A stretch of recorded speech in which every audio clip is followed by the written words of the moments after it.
Good afternoon, everyone. My name is Russ Ganem, and I am Dean of International Programs at the University of Iowa. It is my great pleasure to welcome you to today's symposium, Language Lessons Near and Far, Students and Teachers Adapt to a Changing World. This event is sponsored by the Office of International Programs and the English as a Second Language program here at the University of Iowa. The partnership between international programs and ESL is a long and fruitful one. For years, our units have worked together to welcome international students and prepare them for their studies at the University of Iowa.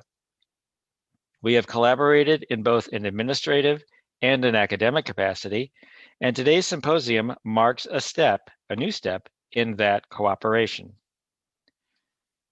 For the past year, a number of outreach events sponsored by international programs have examined how the pandemic has affected the delivery of instruction and student learning. While not exclusively focusing on the consequences of COVID-19, today's symposium, Language Lessons Near and Far, looks at how the pedagogies of English language learning have recently evolved and how, in many facets of contemporary life and learning, the pandemic has hastened this evolution. We will hear from our panelists this afternoon on how students and teachers have adjusted to the current circumstances and which changes are likely to remain or to be discarded in the post-COVID landscape of English language learning. Before we start, a number of thanks are in order. First, I would like to extend my gratitude to Amy Chastain, Associate Professor of Instruction in ESL Programs, for organizing today's events, as well as Melissa Meisterheim, Director of ESL Programs. Additionally, I would like to thank our presenters, many of whom are University of Iowa faculty, and two of whom are friends and colleagues from Uruguay. Please let me thank Saralta Peterson and Amy Green from our Communications and Constituent Relations Department.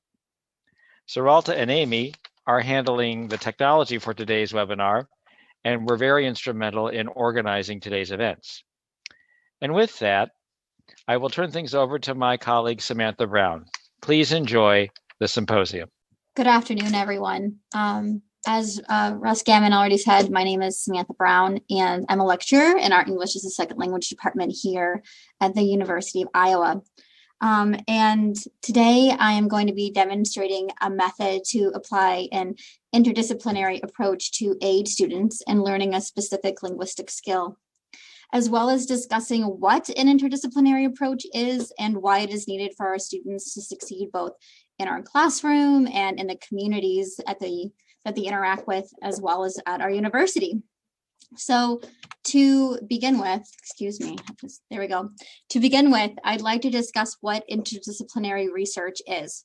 And I really enjoyed this quote from these authors in 2017, who stated that interdisciplinary research aims to produce groundbreaking research, often on socially relevant topics, and to produce experts with the skills to work across disciplines. And these ideas are also important in the field of English as a second language. For one, as I've stated here on the slide, the field of ESL strives to have a deeper understanding of how to help students succeed by examining and conducting research in many disciplines such as linguistics, education, and psychology. And for instance, this is sometimes done through innovative studies such as action classroom research, to illustrate the importance of collaboration between classroom educators and, and researchers. And secondly, as our students come from around the globe and will interact with others in English on a wide range of subjects and in different contexts and situations, it is germane that we give them the linguistic skills necessary to converse in the ever-evolving social topics that they will come across every day. And finally, by having a better understanding of the cultural backgrounds of our students, we can have a better understanding of a student's learning background and create a more positive classroom environment. So delving a little deeper on the ideas mentioned already, I'd like to discuss some of the current trends in literature that impacted the activity and practices that I will be discussing shortly. So I'd like to start by discussing the idea of metacognition. And this quote by Go in 2018 explains it quite well. Commonly referred to as thinking about thinking, metacognition enables teachers to help learners reflect on, analyze, critique, and evaluate the cognitive, social, and affective processes involved in learning of a second language. And giving students the opportunity to reflect will be a key aspect in the activity I'll be demonstrating. And as also discussed by both Zhang and Zhang in 2018 and Chon and Chin in 2019, teaching students metacognitive skills and understanding the importance of metacognitive awareness has aided students in understanding and retaining what they have learned better. And these metacognitive skills also help students become more autonomous in their learning, which was quoted as a desirable characteristics of language learners, quoted from Benson in 2016. And this autonomy often in turn helps students become better self-regulated learners, as noted by Chon and Chin in 2019. And finally, in Chon and Chin in 2019 and Dornier in 2014 on his book about the psychology of the language learner, discusses how students' metacognitive strategies often leads to higher academic motivation, because students are more aware of how the activities in class and the linguistic skills they are acquiring will help them achieve real-world goals. Let's see. So finally, before I turn to the activity itself, I want to briefly mention two reasons why understanding a student's cultural background is beneficial. For one, I believe that understanding the background creates a positive classroom environment, because it not only does understanding the backgrounds and needs of individual students help them succeed, but two, it also encourages acceptance of others in the classroom and helps prepare students to thrive in the exponentially diverse world that we currently live in. So now that I've discussed some of the literature and ideas that have inspired my approach to teaching a linguistic skill, I'd like to talk about how I taught it.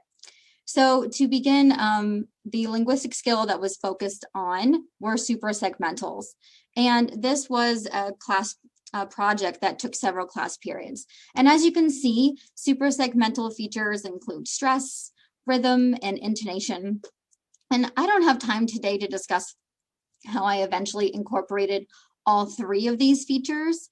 So today I will mainly focus on rhythm as an example. And on the next slide, I will also explain more about what rhythm is and how I incorporated it into this project. But briefly, I like to explain why teaching suprasegmentals are really important.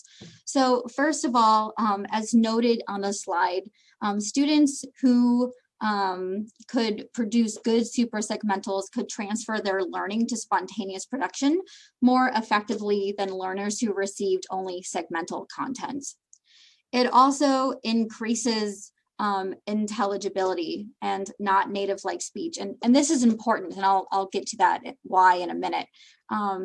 Also, Burns and Clare in 2003 noted that many learners are apt to be understood if their suprasegmentals are good, even if they produce other errors in other linguistic categories, such as grammar. And finally, their research has also noted that students who don't produce good suprasegmentals often avoid speaking, which can sometimes lead to social isolation, which of course we don't want for our students. So the goal of this activity is to increase comfortable intelligibility by teaching within a task-based framework. And let me explain what this means and why I believe it's important. So first of all, as I was saying on the last slide, we want to increase intelligibility, not native-like speech. And that is because it's often a kind of, intelligibility is an attainable goal, for most language learners. It also allows for more real-life contexts, and task-based projects allow for these more real-life contexts. And therefore, the materials will motivate students because the students will understand that the activities that they are doing are not only to help them succeed in improving their language skills, but also to help them succeed outside of our classroom. So let's go ahead and talk about the different activities that I did for this. First of all, there was a warm-up. And in the warm-up, I started out by giving them the sentence, "I found $1 in my pocket."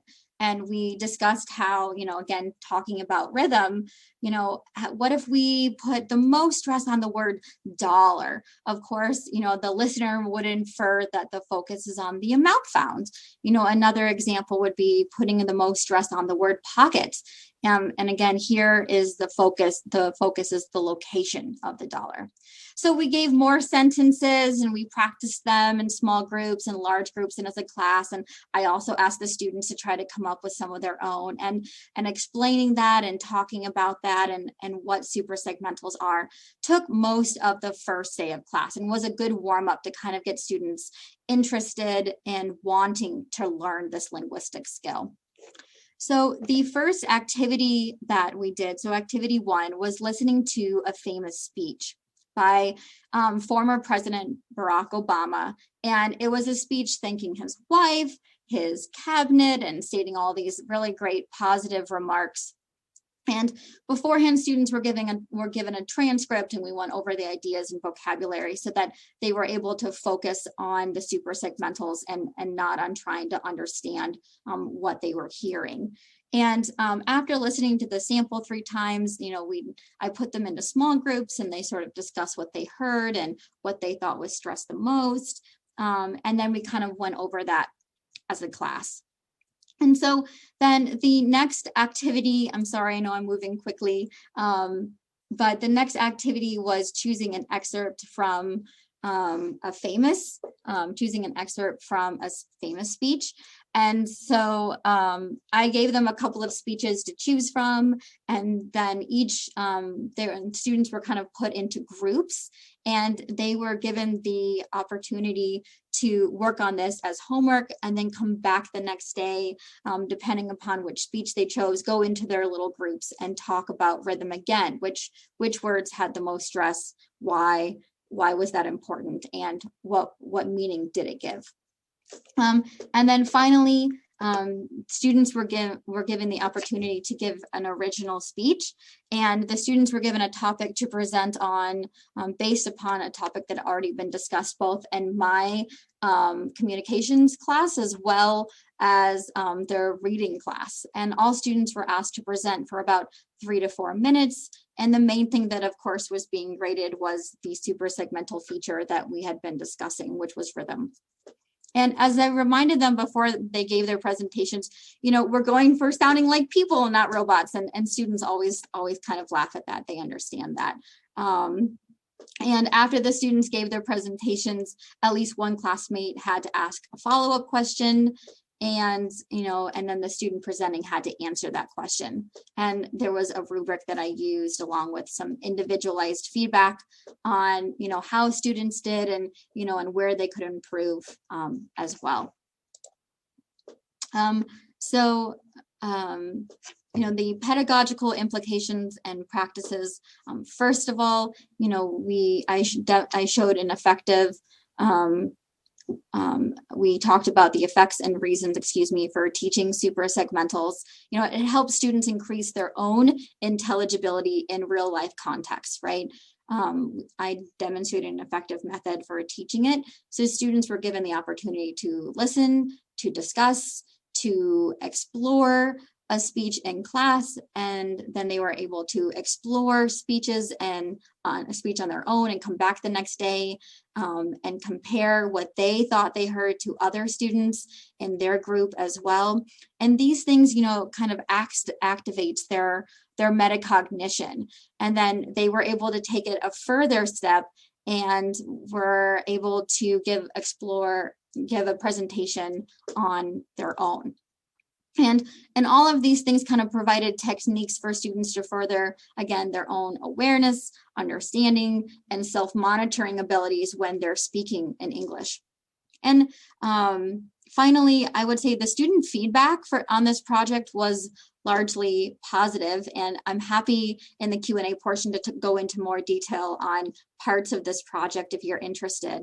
Students enjoyed discussing Obama's speech, the other speeches that they looked at, and they noted that giving a presentation and being able to participate and ask questions in front of an entire class was skills that they felt like they needed to be able to succeed on campus.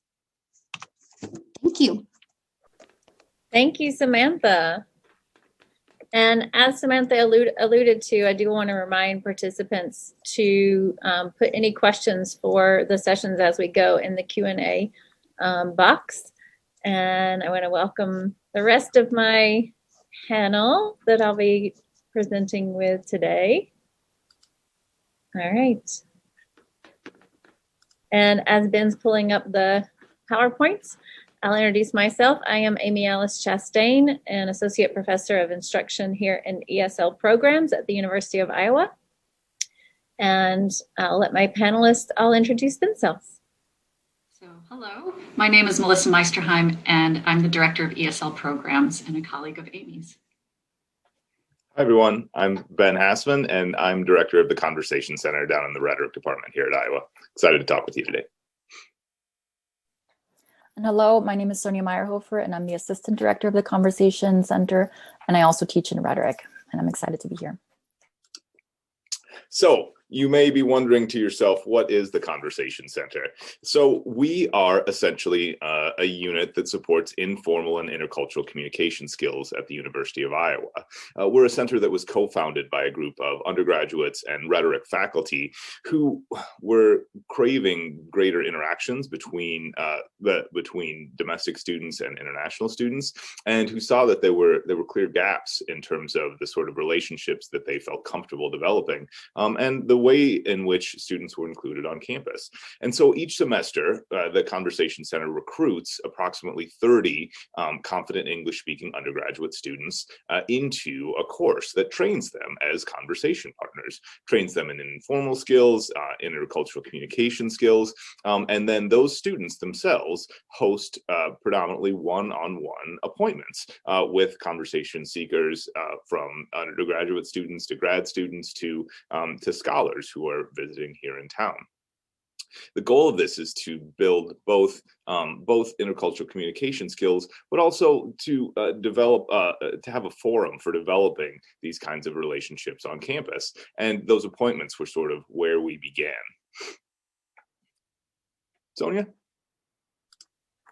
So in 2019, there was a change to our programming. We introduced the ESL embedding as an option, which meant that our Conversation Center practicum partners would join ESL classes and sit in there as conversation partners. So for us, this meant a more sustainable recruitment of ESL conversation partners, but it also meant that they would be able to meet in a safe and comfortable space since they were all, in a classroom together. And it also created a more comfortable transition for partners to also speak outside of class. They would meet in class, but then it would transition to talking outside of class as well. And so for the Conversation Center, partnering with ESL really increased our stability in terms of appointments, because we used to just have only one-on-one appointments, and those would sometimes fluctuate throughout the course of the semester. So our partnership with ESL has become, a very positive outcome of this. Yeah, and so initially within ESL programs, this embedding started in our intensive English program.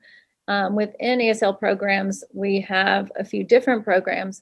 And so the intensive English program spends the most hours per day in English classes and has the most widely varying proficiency levels. And so this is where we started with this. But it was hugely successful.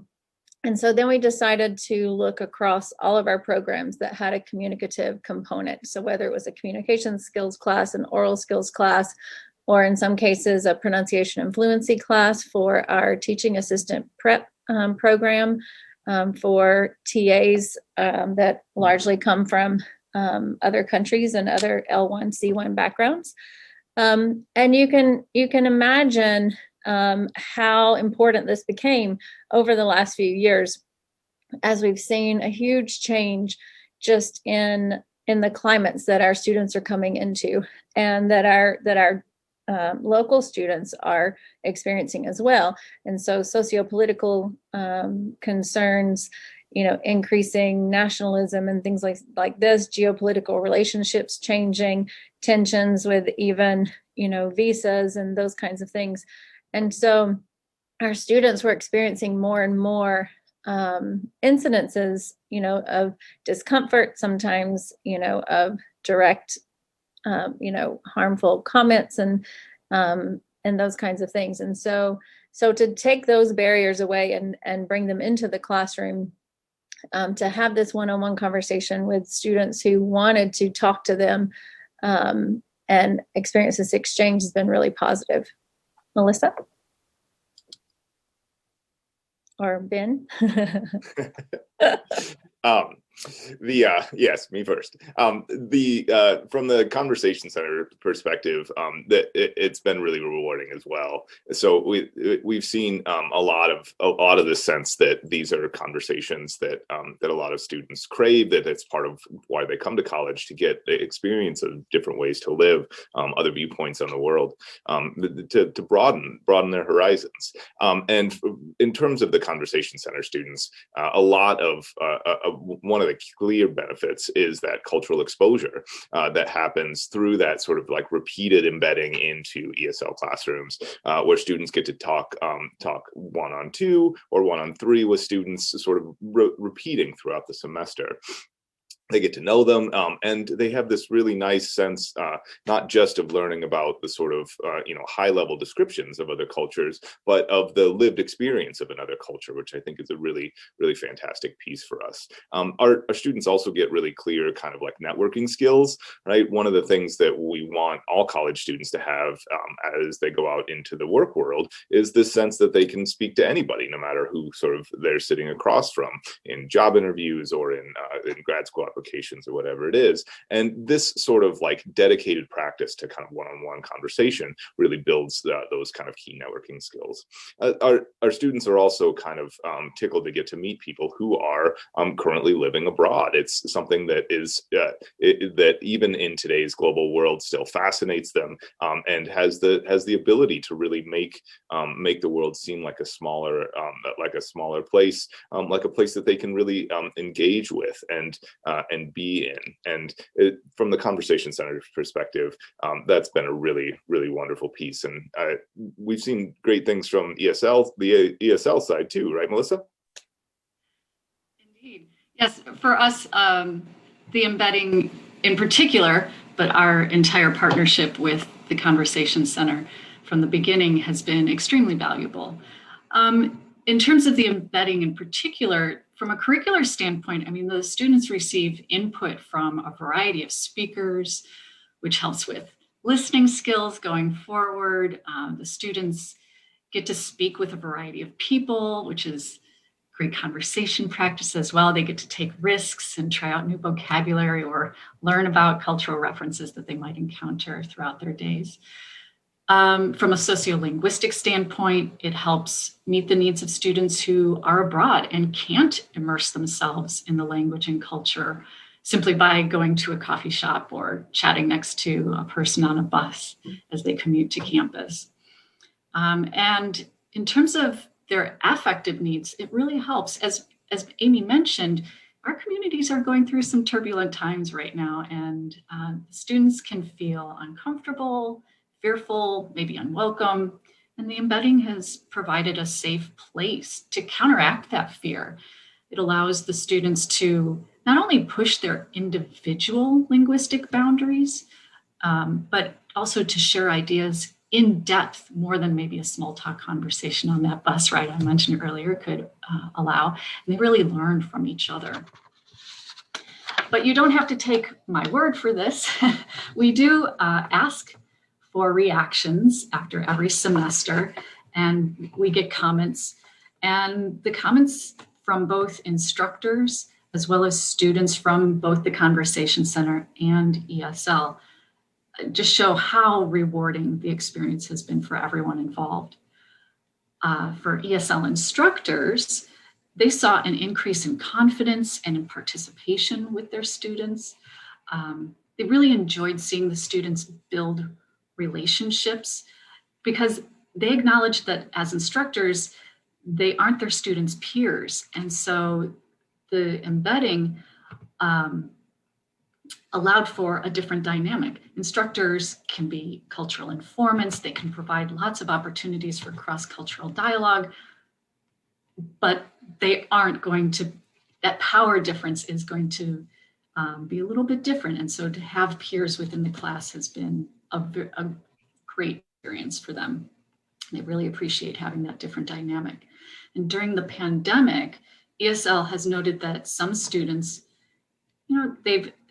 their other academic courses are asynchronous. And so there's little to no interaction with classmates in that kind of arena, or their students are unable to interact easily because they're abroad, or public health concerns have limited their ability to engage on a regular basis. So again, the instructors have really appreciated having these authentic conversation experiences that the Conversation Center embedding has provided. Yeah, and to follow up with what Melissa said, some of the words that we have gotten from these surveys, from the students' own responses, when we allow open-ended responses and we say, what did you like most about it, and those kinds of things, and to see words in this environment like peaceful and trust. And they comment about, having the opportunity to speak to local students who are nice to them. We've had comments like, being able to learn how to communicate in a polite way. So these go beyond just learning vocabulary and grammar structures and these kinds of things. And one of the most important things to me, and my sort of passion for this project and this relationship, is what happens next. We have all this data now saying that they enjoy these conversations, they're getting these positive benefits. But what I really wanted to know is what happens when they leave these conversations. Is it carrying over into their campus life, into their community life? And so we've asked them, are you more willing now to speak to a member of this other group in your classes? For the ESL students, we say, are you more willing to speak to your classmates who are, not international students in the classes that you're taking beyond your language classes? And they're saying yes, overwhelmingly. So we've given them a Likert scale from 1 to 6, with 6 being, they're extremely, are very much, more willing to do this. And in the 5 to 6 range, we're talking about 80% of participants are more willing to take that step and move beyond their comfort zone in their classes. And it's close to that outside of classes in the community. And so that's really exciting. And it's on both sides. We're seeing around 80+% willingness to speak to these other student groups in their classes, and upwards of about 75% even outside the class in the community. And so those are really exciting results. And I will pass it back to Sonja. Thanks, Amy. And so those survey results are also very important to shed light on our conversation partner reactions. And for them, the embedding definitely increased, as Amy mentioned, the willingness to speak to international students in and outside of classes. They also expressed an appreciation of being able to meet students that they might not normally encounter, and then sharing those different perspectives, but then also discovering commonalities with a group that they hadn't further anticipated. They enjoyed embedding, especially because it felt like being part of a community, and ESL students were also more comfortable in their own class environments. Even shyer students felt more comfortable speaking in that environment. And so that increased overall, feelings of comfort when they were exchanging ideas. And they remarked on how much they learned about other cultures, how they came to a better understanding of what an international student's experience looks like in the US, and especially at the University of Iowa. And so finally, embedding let them also build a rapport over time, which led to more in-depth conversations. Thank you. And I think over to Ben at this point. And just in closing, we want to thank you all for your time. A lot of what we've worked so much to do is to remove barriers to the interesting conversations that students want to have and help them build the personal, cultural, and life skills that are really going to help them represent themselves and our university into the future. And we'd love to talk more about it in the Q&A. Thanks so much to my colleagues, and I'm excited to hear from Paula and Vivian next. Thanks, everybody. Well, good afternoon, good evening for everyone here. My name is Paula Oliva, and my colleague here. I'm Vivian Suarez here from Uruguay, very far from there, yeah. Yeah, we're really delighted and honored to be here with you. Okay, for those of you who maybe don't know, Uruguay is in the south, in South America, so we are pretty far away, but well, you know, technology allows us to get closer. And this is a great way to be in touch with you, right? We work at this binational center that you can see in the picture. It's called the Alianza Cultural Uruguay-Estados Unidos, all right? And we are a network of 35 centers all across Uruguay, and we teach EFL. So this is what we want to share with you from the exchange we participated back in 2019. We will tell you about what impressed us, what enchanted us, what we learned, and what we have done after the trip. So let's go with the first one. And we want to show you that in Latin America, there's an association called the Association of Binational Centers in Latin America that is called ABLA. It's a group of about 120 centers who are independent from the US government, but many of them belong to American spaces. Okay, and in this moment, the executive director of our center, the Alianza, is the president of ABLA.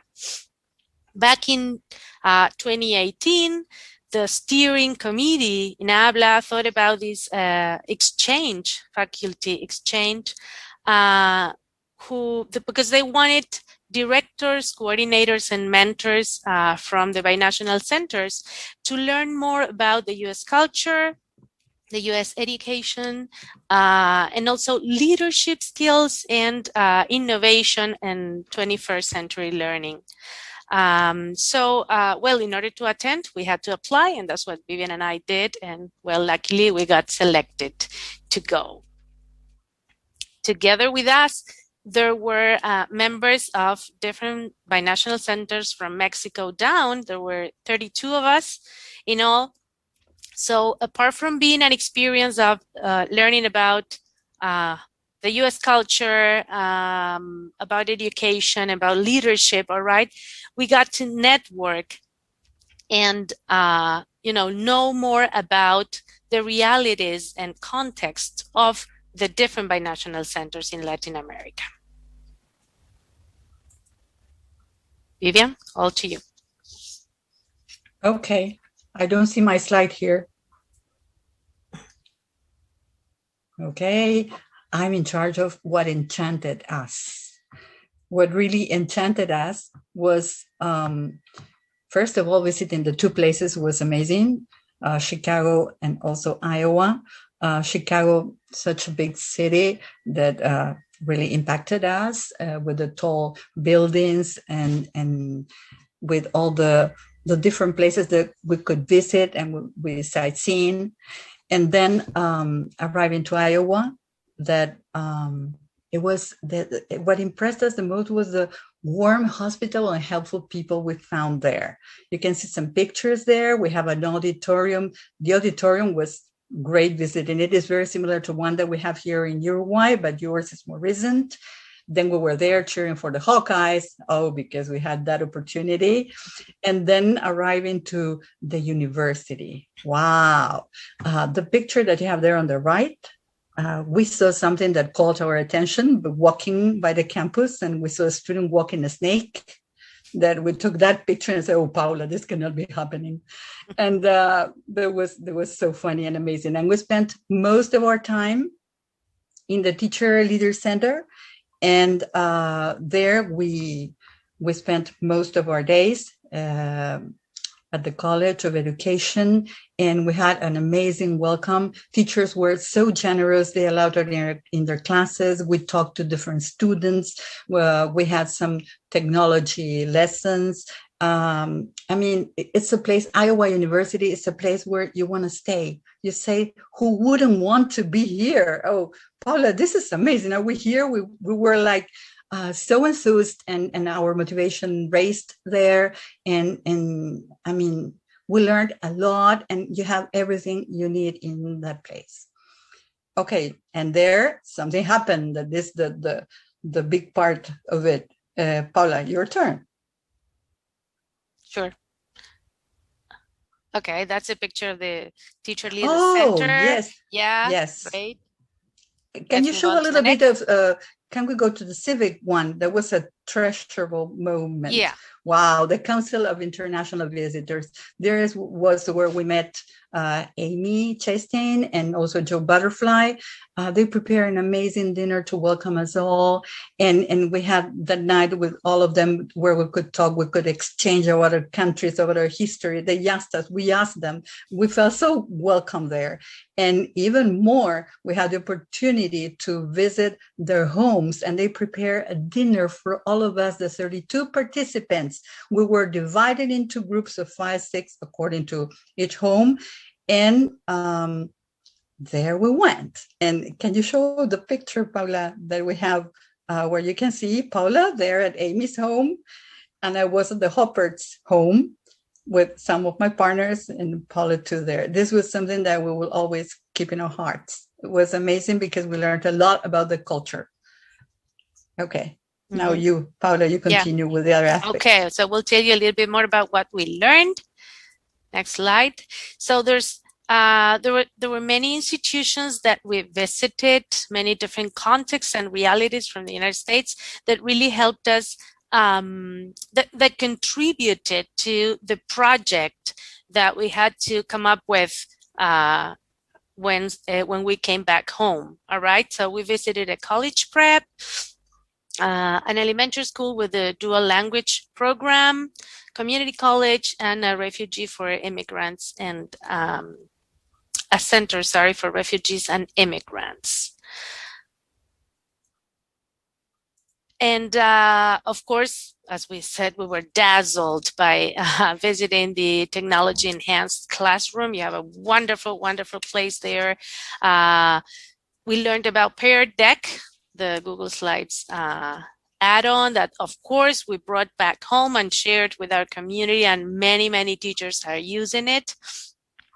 We loved trying out all the chairs in the library and the Teacher Leader Center. We were just thrilled at trying them out.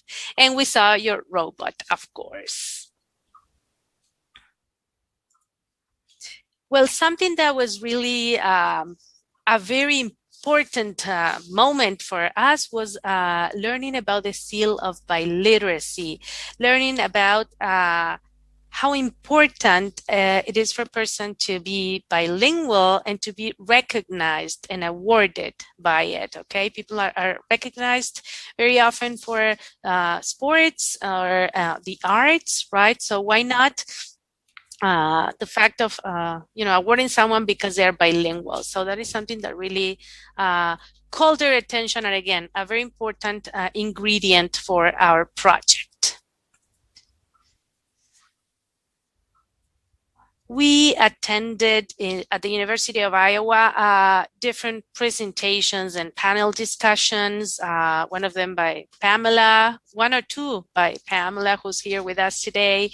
And again, they were very enriching for us because we learned a lot and we took a lot of ideas to bring back home. So you see that so many things happened in just 2 weeks, right? So many important ideas were in our minds biliteracy, cross-culture, integration, experiential learning, immigrants, languages, right? That we were so happy to finally, show the next slide, please, come up with our project. And our project was born with the help of Dr. Sarah Risley, that you might know at the University of Iowa, who was our tutor for this project. And so we started outlining cross-cultural exchange through project-based learning. Vivi? Okay, well, we have done, first of all, as we have told you, we visited many classes, we collected information, and our minds were blowing in that moment, and we wanted to do something different and something that we could help the alliance between the two countries and the exchange. So we started a project there. Dr. Sarah Risley was really generous with us because she helped us, she tutored us, she gave us a lot of her time to us in order to prepare just the beginning of the action plan and bring it back to our country. Then we wanted the permission of our directors, and we decided to incorporate other parts of the country. As you can see there in the map, it was involved the headquarters where Paula works, the other Alianza, one franchise, Alianza Positos is mine, is where I work. Alianza Colonia, which is 180 kilometers from Montevideo, our capital. Alianza Mercedes, which is like 280 kilometers from Montevideo. And we involved all these people into our project, that they really carried it out. And we had like 60 students participated on this, and 6 teachers, and supported by their directors, really work on this culture project. So you can see the how important it was, how we could expand after having this exchange and bring something to our country. Paula. Sure. If you want to show the next slide there, you can see some of students while they were working on the project. The first step of the project was to learn more about American celebrations that are not typically explained in our textbooks. Then we also learned about American food. Incredible enough, many teenagers here think Americans only eat hamburgers, right? So this was an opportunity to tell them more about the kinds of food that you can find over there. And the last step of the project was to allow the students to think of what they would like to show Americans, for example, if they came to visit Uruguay. And so we worked a lot with different poster sessions and recording videos. And of course, as you can see in one of the pictures, we included Pear Deck in some of the activities. And as we said, the seal of biliteracy was something that really interested us. And at the end of the project, students received a badge in recognition for cross-cultural awareness, and they were delighted. We had about 6 months to carry out this project. And when we were about to get to the end, one day we received an email from the University of Chicago. Caitlin Ferris and Caroline Sutter had heard about our project through World Chicago, and they wanted to know more about it. They thought it was a good model for a good model project. And so they wanted to know more about it. Of course, for us, it was just a blast. And so we exchanged some emails. We had some virtual conferences. And believe it or not, a week after that, they were in Uruguay. They came to visit. And they could even experience, the process of the project, because they saw it in action. We were about to do the last step of the project when they came, and we got to visit one of the franchises Vivian was mentioning, Colonia del Sacramento here in Uruguay, and they got to talk to students and see it in action. So actually, it was an honor for us to have their visit.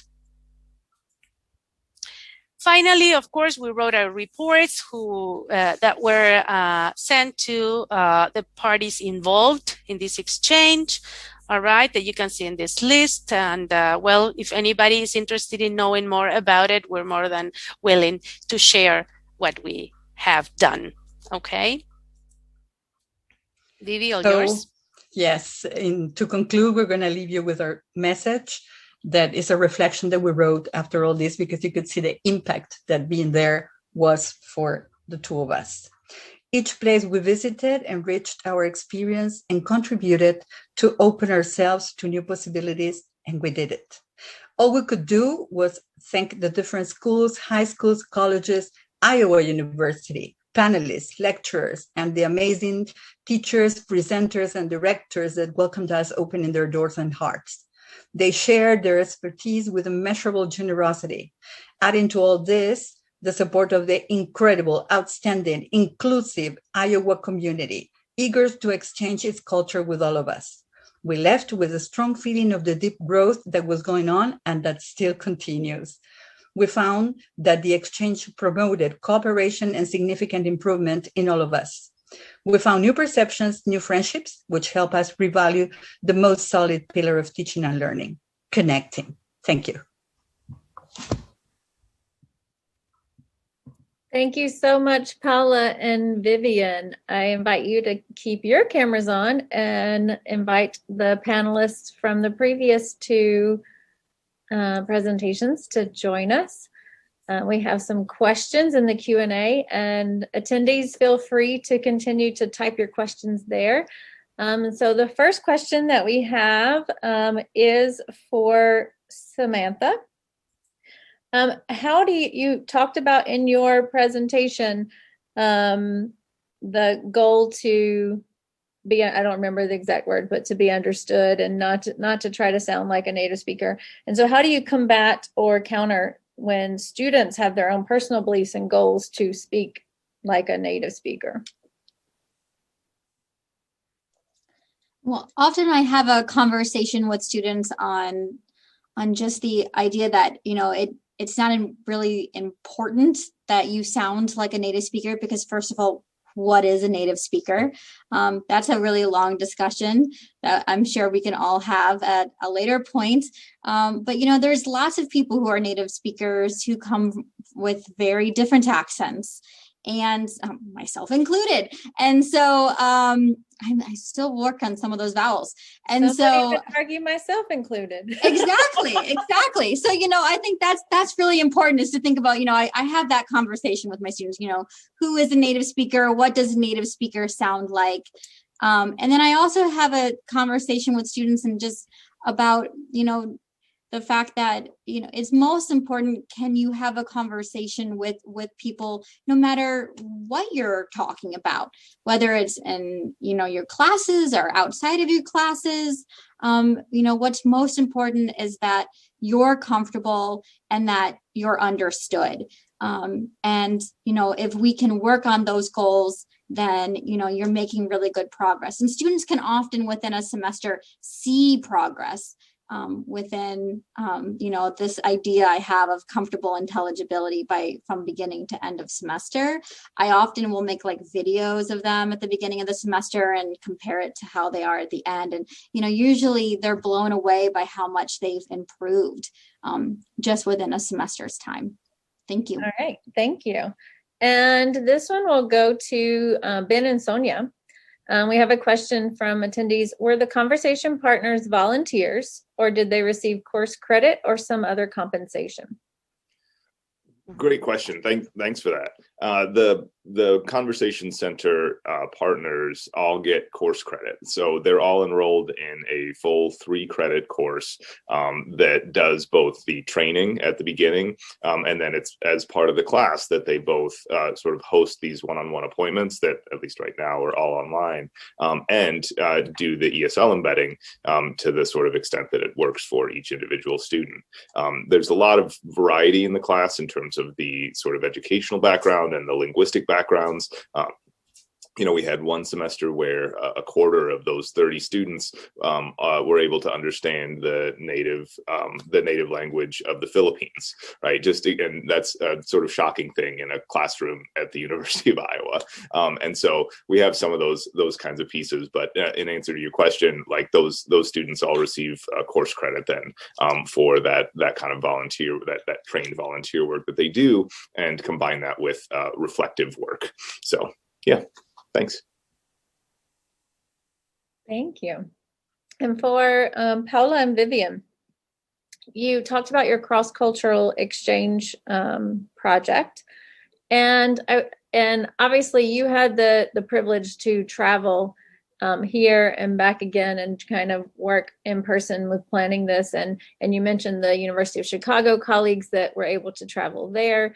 What advice would you have to our attendees who would like to institute a cross-cultural project in their own classes and may be limited as far as travel?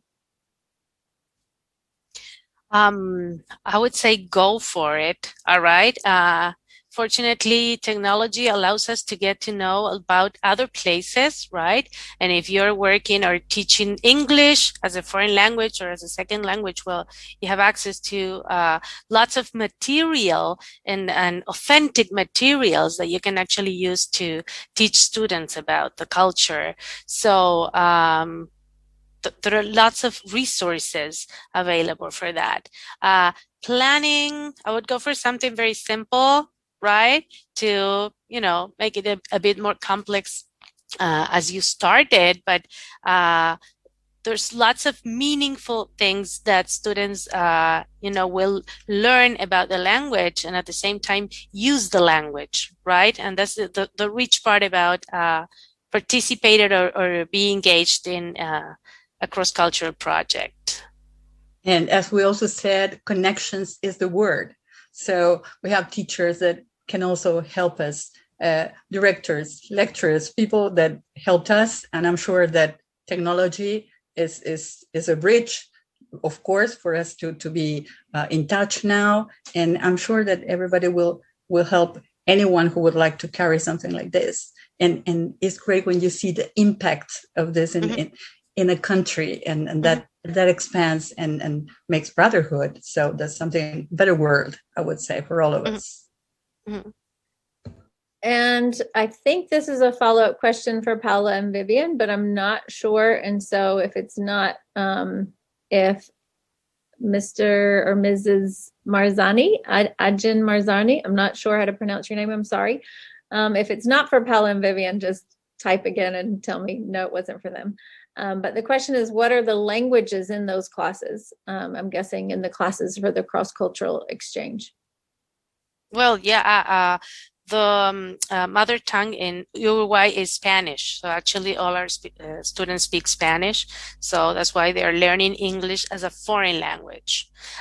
Maybe we didn't mention that we carried out the project with students who had a B1 level according to the Common European Framework, right? So they have some, management of the language. They can communicate with enough fluency, so that wouldn't be a barrier to express their own ideas, learn about the project itself, and then actually produce their own projects. Yeah.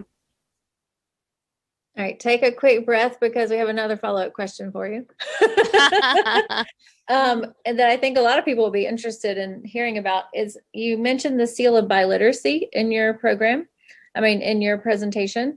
And so the question is, how did that seal of biliteracy inspire you? And did you take something like that back to your programs? Well, like the seal of biliteracy, it was our cross-cultural badge that we created. There was inspiration, but Paula was the one really that loved it. And we kept on thinking about it. What can we do that can be similar, but that they find the value on doing this? So we said, as a closure of the program, they will receive this badge that also has our two flags of the two countries. And bonding was the aim of the project itself. Paula, if you want to add something, because you are the fan of the seal. Yeah, I think we also thought about the importance of earning an award or having an award, right, for having done something and it wasn't another language. So as you had it, as you had the seal of biliteracy, we needed to do something. Even if many students in Uruguay study English, right, and it's a very necessary skill to have when you go to college, when you want to get a job, or even when you want to study abroad, right? So that's why we encourage, I mean, it's something we encourage a lot, the studying of another language, right? And So the last thing I would like to add is that also our students, the Access program that Paula leads nowadays, they're a student from a very, very poor background, poor background. And they come to our aliances, they have scholarships, and we thought that this award will be great. We learned a lot from Iowa. As I said, it's a very inclusive place, and we took that with us, and we wanted to do it here to foster this. What about any of the other panelists? Is this idea about pursuing something like a seal of biliteracy, or pursuing kind of greater respect for biliteracy and multiliteracy, does that play an effect in any of your classes that you've been talking about today?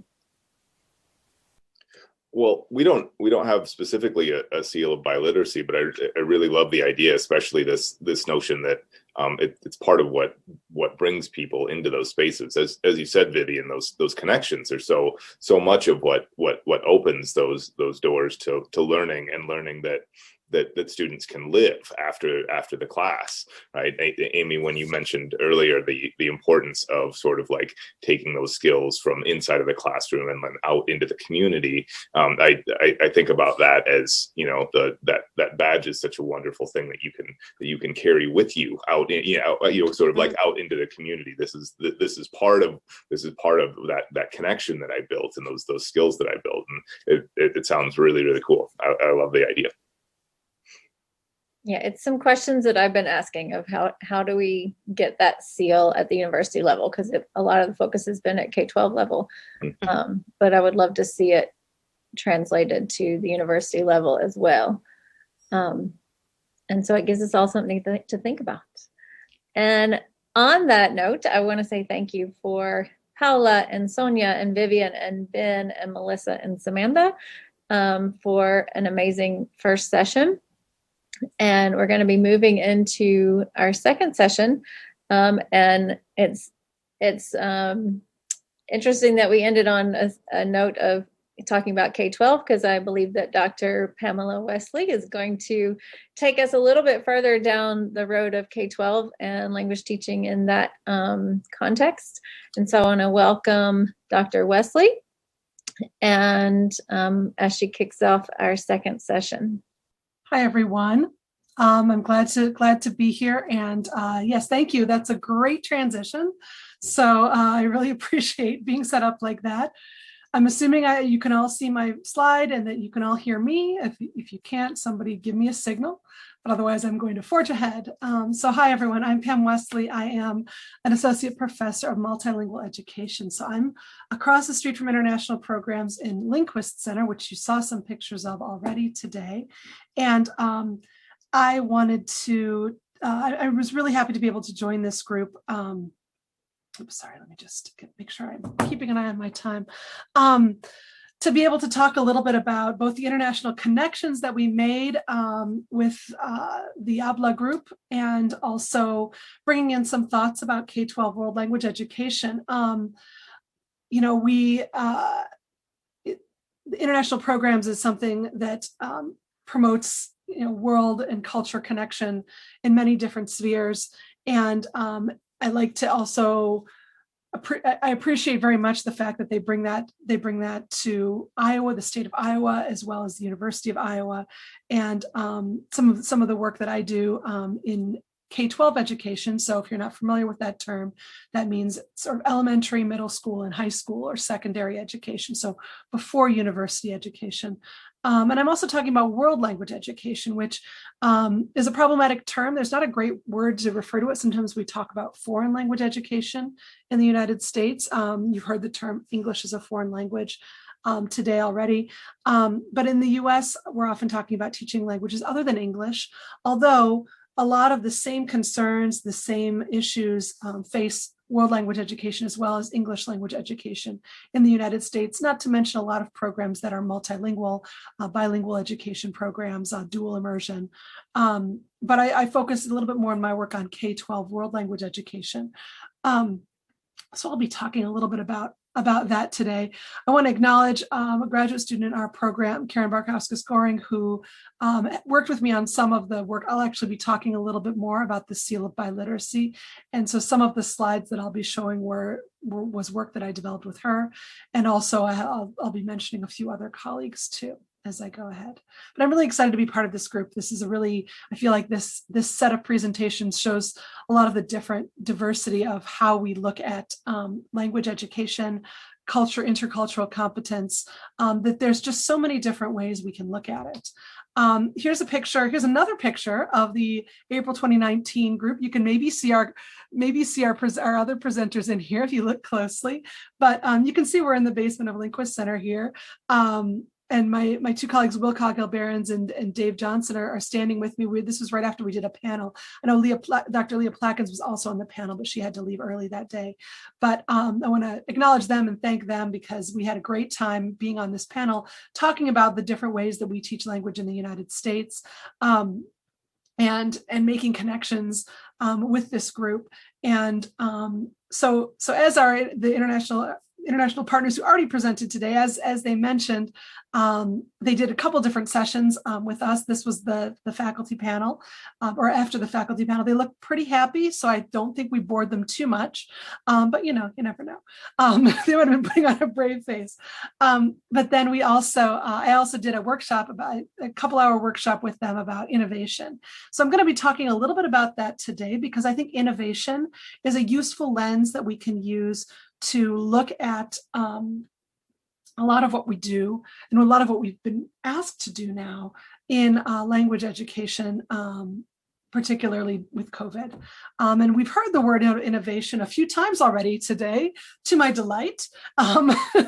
Samantha talked about innovation in action research in the classroom. I think obviously the Conversation Partners project was an innovation in bringing people together in a new way, offering new forms of education and ways for people to connect in so many great ways. What a wonderful project. So I'm going to talk a little bit about innovation as a way we can think through both the work that with the international partners that I have done and that we've already heard about a little bit, but then also some of the ways that we look at innovation in K-12 language education in Iowa, specifically looking at the Seal of Biliteracy, and then also looking a little bit at what we've done to innovate with COVID, with the pandemic and having to teach in the pandemic. So sort of a trying to keep it all together with the idea of innovation, which I think is a lot of what we're talking about today anyway. But to give, just in case you're thinking, well, innovation, I know it means new stuff. Here's some definitions. Carlos talks about practices that are intended to bring about educational improvement. So this is educational innovation, and are perceived by implementers as new or different. So I think the things I want to highlight here are the perception of the implementer. So something can be an innovation that has been out for a long time. So we heard about Pear Deck today, right? Some people in this group who are attending this webinar might not know what Pear Deck is. Well, to you, it's an innovation then. If you were to bring it into your classroom, if you're a teacher and you were to use it, it would be an innovation to you. Yeah, Pear Deck has been around for a while. A lot of teachers have used it in a lot of different ways, but if you've never used it, it's an innovation. So innovation is not something is an innovation, then it stops being an innovation. I have to cite the dictionary, right? So a new idea, method, or device, something that's new. Implementation of improved ideas, knowledge, and practices. So that definitely, we saw that in some of the examples we heard about today, right? The idea of these conversation partners, it's improving ideas, right? It's something it's not replacing a bunch of things, but it's building on something and improving it. And then I like this sort of differentiation that creativity is thinking new things, but innovation is doing new things. And I think that's a very helpful way of thinking about it. Innovation is not, it doesn't reside in your imagination. It's something that actually gets enacted. And then here are sort of three things. So again, this was part of the innovation. This is a review. Sorry for the two of you who already attended this in 2019. But these are the three sort of components of successful innovation. And think about your context. Think about language learning and your language program. That if you're as you're attending this, or whatever program that you're a part of. Or whatever workplace you're a part of. These three components are what makes for good innovation. So one is desirability. Do people want this innovation, right? So is this something that has, so we sometimes call it buy-in. Are people bought into this innovation? Is this something that people have either asked for or you presented to them and they're excited about it? Now that might be, that's a little dangerous. One thing we talked about a lot a few years ago in the innovation workshop was sometimes you have to convince people that they want innovation, right? Sometimes you have to give people more information about what makes for a good innovation. So that's one thing, is desirability. How can you either, is it something that people want already, or is it something that you can convince people to have? A feasibility, can it be done? Can it be carried out? Do you have the resources? Do you have the people? Do you have the space? Do you have the time? Is it something that can actually happen? That if that's not there, you really can't do the innovation. And the last thing is viability. Is it sustainable in the long term? Is it something that is not going to be a momentary thing? That sometimes I think about that in terms of people's pet projects. If we've all been in a situation where we've perhaps had a coworker who really likes an idea, and they're willing to do it, and there's enough desirability and it's feasible, and they're willing to put it in place, but then they leave and it disappears. So the idea with innovation, for it to be a good innovation, is it has to go on, it has to continue. So that's another important part of innovation. So when I was working with our international partners, we talked about, because they're working in language programs and language schools, we talked about, do you want to do an innovation on the classroom level, which is some of the examples that we've heard here today. Do you want to innovate in terms of how instruction happens? How do you want to do that? So thinking about what are the parts of the language class to start that conversation. And if you want to perhaps make a change at the institutional level, what are the parts of the organization? So this is the framework that I used with our international partners when we talked together. And obviously their context was different. You saw a little bit about how they learned and what they were able to take back. And hopefully we'll get a chance to hear more about that too. But I was happy to see some of those ideas getting brought back, because that's the idea, that they were coming up with these projects and they would be able to be put in place. But I also want to talk about K-12 world language education in Iowa. And again, like I said, I want to start with the Seal of Biliteracy. So the Seal of Biliteracy was signed into law by our governor in April of 2018. So the Seal of Biliteracy in Iowa and in the United States, what we're talking about with this is it is a graduation credential for high school seniors. So when you are a high school senior, you can earn the Seal of Biliteracy by demonstrating proficiency in 2 languages. One is English, and then one is another language. That second language can be a home language. It can be a language that is learned in school. It could be, I guess those are the main 2. Or it could be one that perhaps is a home language that is also instructed in school. But it does not have to be a language that was learned in the classroom. So this actually gets a little bit into the idea of English language learners. One thing that has been a challenge, not necessarily just in Iowa, but wherever the Seal of Biliteracy has been adopted. Now, this is because of the way the United States works, it's state by state. So this is there's not a federal Seal of Biliteracy, it's state by state, so that each state, signs it into law. And I believe that we are at 46 out of 50 states, plus Washington, D.C., maybe 45. But almost every state has had the Seal of Biliteracy, many in the past few days, I believe, many in the past few years. Alabama, I think recently, Oklahoma, I know just a few months ago, got the Seal of Biliteracy. But so the Seal of Biliteracy is something that the students need to be assessed in 2 languages. Often the English assessment is the form of the normal standardized tests. And then the other language in Iowa, they have to test at least at intermediate mid. So that if you're familiar with the ACTFL proficiency guidelines, that's a 3 on the AP exam, if you're familiar with that. There's a lot of different tests you can use to assess that, but students need to demonstrate that proficiency. In Iowa in 2018, 2019, we had 775 recipients, which was actually quite good compared to other states of larger size. And then the second year we had 900. Now remember, this was during last spring, so everything was very chaotic in K-12 schools. So the fact that we had that many recipients was actually pretty amazing. Here's some pictures. The one on the left is 2019. The one on the right is 2020. So that's why there's no masks. So don't worry. But you can see very excited. These students, these high school seniors, have this credential that demonstrate that they can then take with them into higher education. They can take with them into a job. They can just be recognized for for who they are. Now, I mentioned briefly English language learners, and one thing that I was going to mention, and I interrupted myself, but the point that I was going to make about English language learners is a lot of studies have shown that often English language learners are kept out of the seal of biliteracy. They're not informed about it, or they're not aware of it. And that's something that I think we're trying to combat. And I'm not saying this is just in Iowa. This is really around the country. But the idea that it should not just be announced in the world language classes, but that English language learners all should be recognized for their proficiency in 2 languages, and making sure that it values home language, not just school instructed language. That's a challenge that we have with the seal of biliteracy. And here are some other challenges. We did a survey of the coordinators of the seal of biliteracy, and they responded that these were the challenges that they faced. These were 52 respondents. They could respond to they could check off multiple options. That's why these numbers don't add up to 52. But you could see lack of world language confidence was a factor, a challenge to them, students getting the seal. The world language program starts late. World language classes don't fit in the schedule. So some of these things are very systemic, right? That they just can't fit the language classes into their schedule.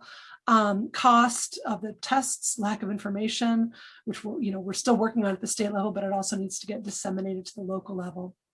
So a lot of these different things were challenges. But we can see here, is the innovation wanted? Did the district ask for this innovation?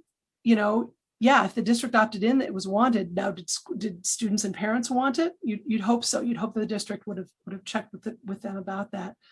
Feasibility, now that goes back to the last slide, right? Was it something that could actually happen? And then viability, is it sustainable in the long term?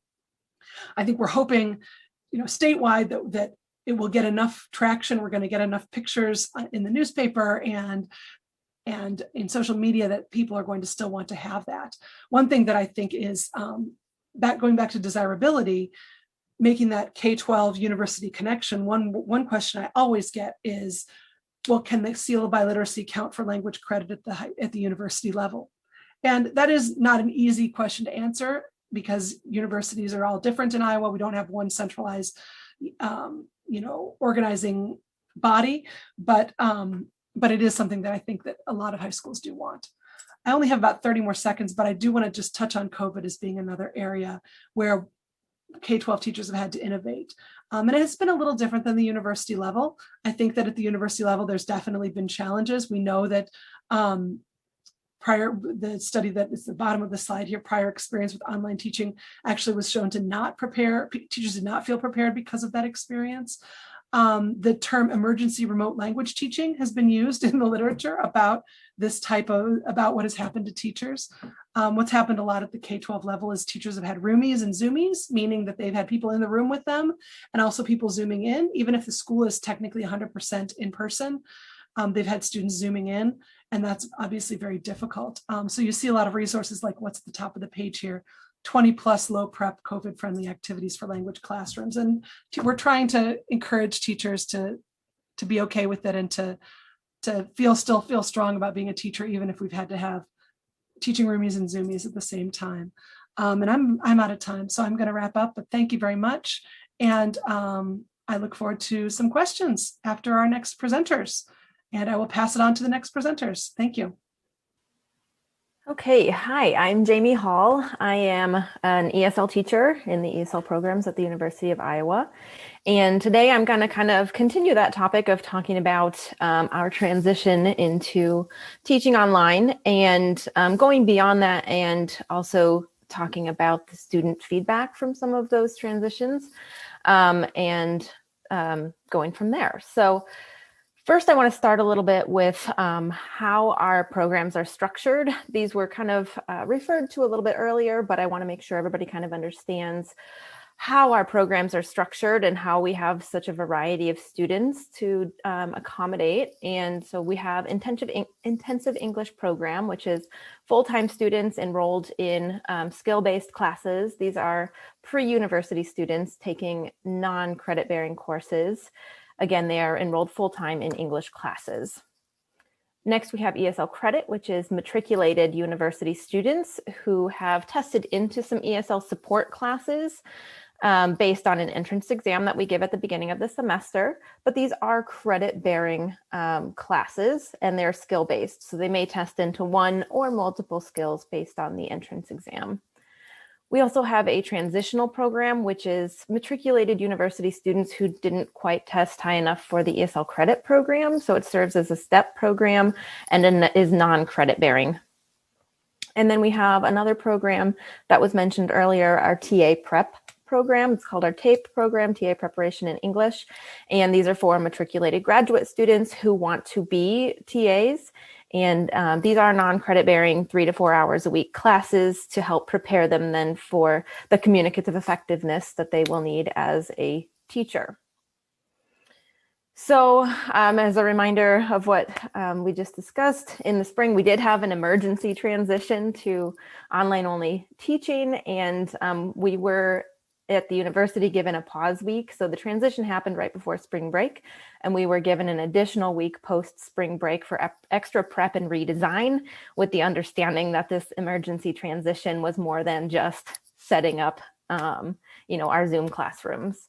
In the summer, all of the classes at the university were online, and then in the fall and this spring, they've been allowed to be mixed modalities. We have offered in the ESL programs a variety. In the fall, we did have some face-to-face classes at the beginning, at least, and then we had hybrid classes that had an in-person component, as well as some 100% virtual classes as well.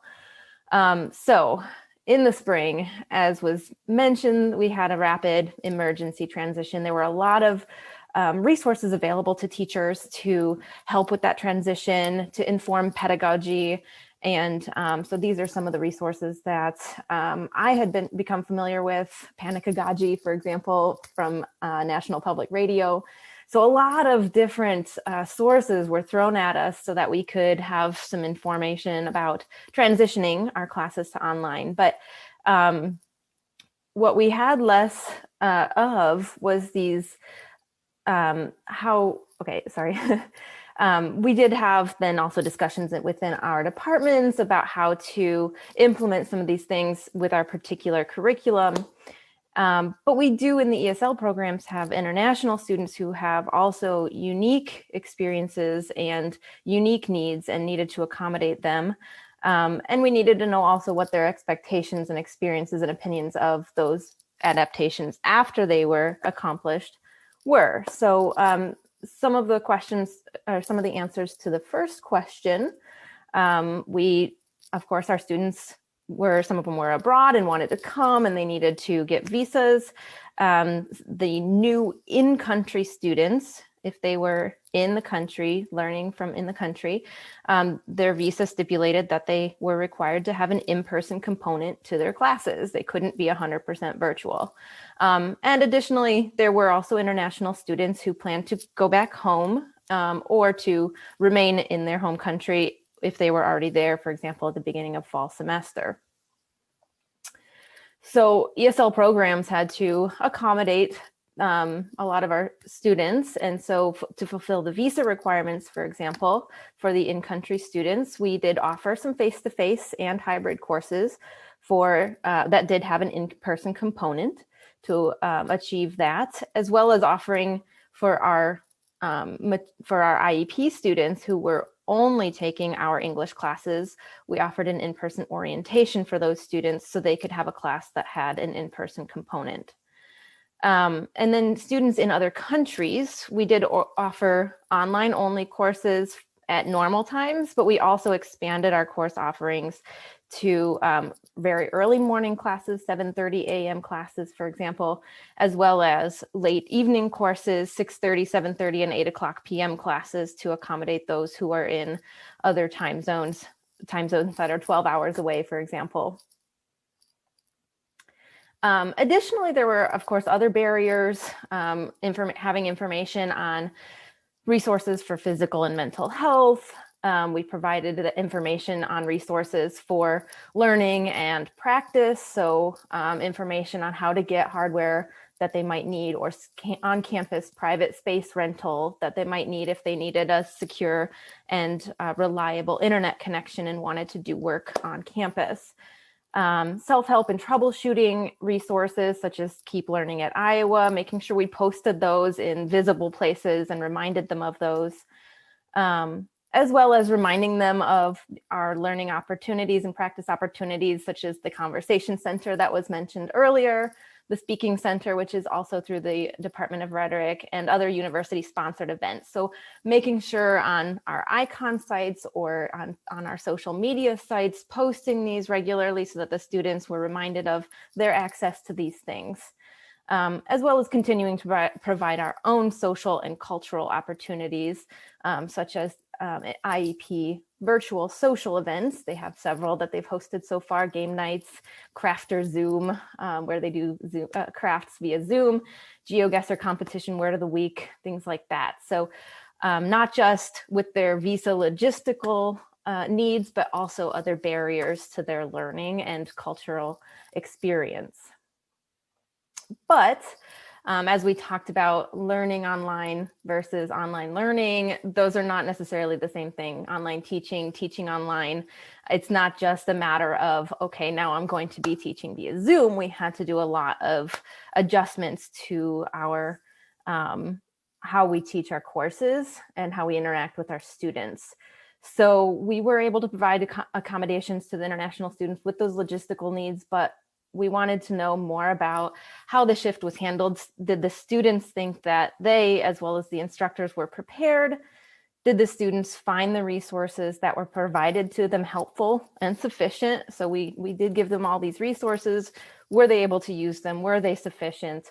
Were the subsequent modifications in pedagogy and course content effective? So what did the students think about how the classes were now being taught and the technology that was now being used, as well as what could we then do to continue to support the students? So a couple of former colleagues and I sent out a survey. We first got IRB approval, and then we sent it out through our colleagues, had them post to either their icon site or send it to their students via email. We asked about demographics, just to kind of get a sense of who was responding. We asked about their access to technology, what they might need. This was all anonymous though, so this was not a follow-up study. This was not a direct contact study. This was anonymous. So this was just though to gauge what our students might need and what we might need to continue to provide for them. So, and then with the course feedback, we used a Likert scale to have them assess things like course materials, access to course materials, classroom culture and communication. So how they're able to communicate with their teachers in class and outside of class or their peers, as well as teaching effectiveness, like strategies that have been implemented or the pace of the class. Do they feel like they're falling behind? Things like that. And then we had open-ended wrap-up questions as well. What was your least favorite, most favorite, things like that. So we sent this out at the end of the summer, at the beginning of the fall in September, and then we sent it out again in December. So for responses, there were no responses that stated that they didn't have access to internet off campus, but some did state that they had sometimes unstable internet. And this is a constant issue. Even in my classes still, there are some students who kind of glitch in and out. Hardware, there were some that said that they still needed a primary device, like a computer or a tablet or headphones or a camera. And of course, again, in my classroom, I've had some of the same type of issues. And then software, there was actually nobody who said they needed additional software or software training. They all said that they were familiar with and comfortable with the software that they needed to accomplish their classes. So that was good to hear.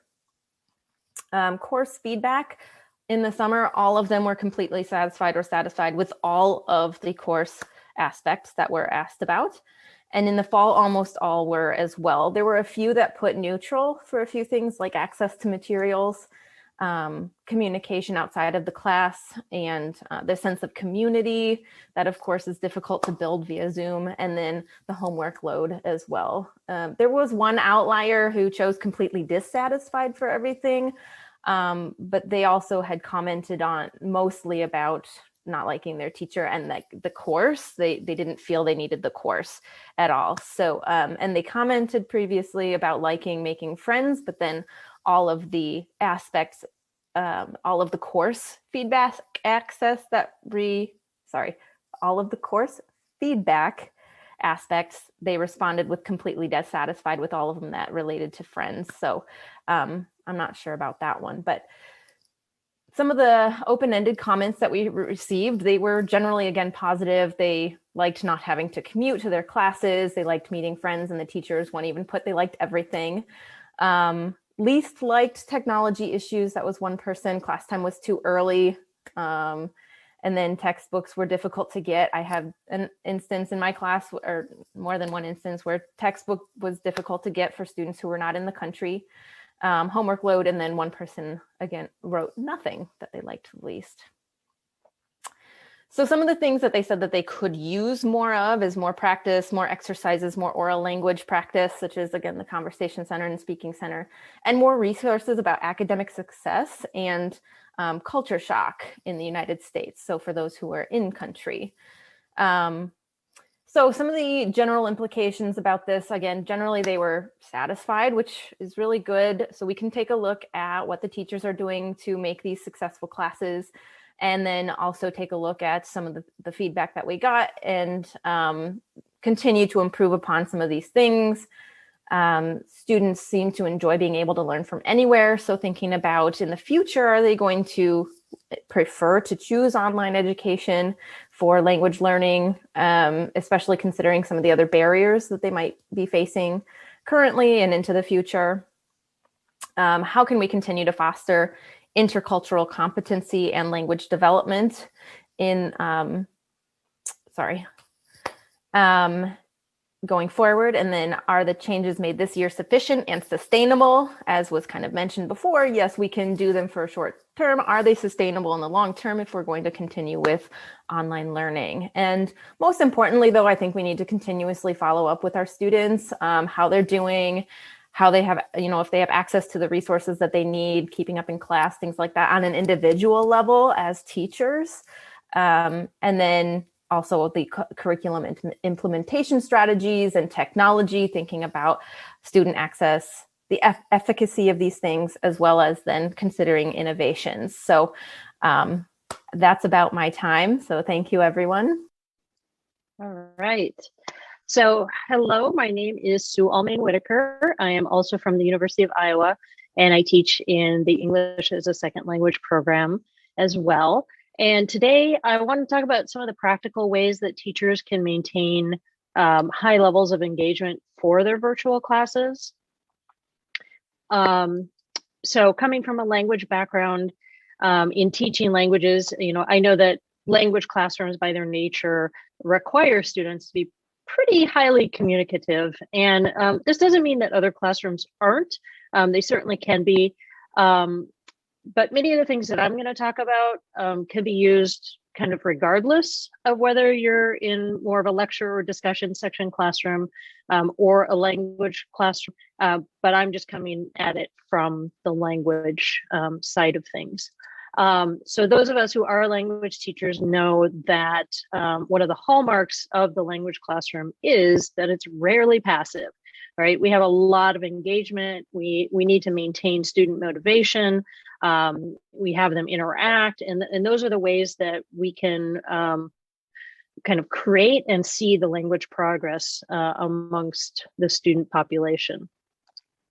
So we can use some of the lessons on how language teachers have transferred from face-to-face teaching to virtual environments during this pandemic, yet still maintaining their engaging and communicative environments for learning. And I'm going to really focus on the ed tech tools today. So this is going to be kind of a practical look at some of the ed tech tools, and specifically ones that my colleagues and I have turned to or returned to in some cases to keep students excited when we can't be maybe in a face-to-face environment.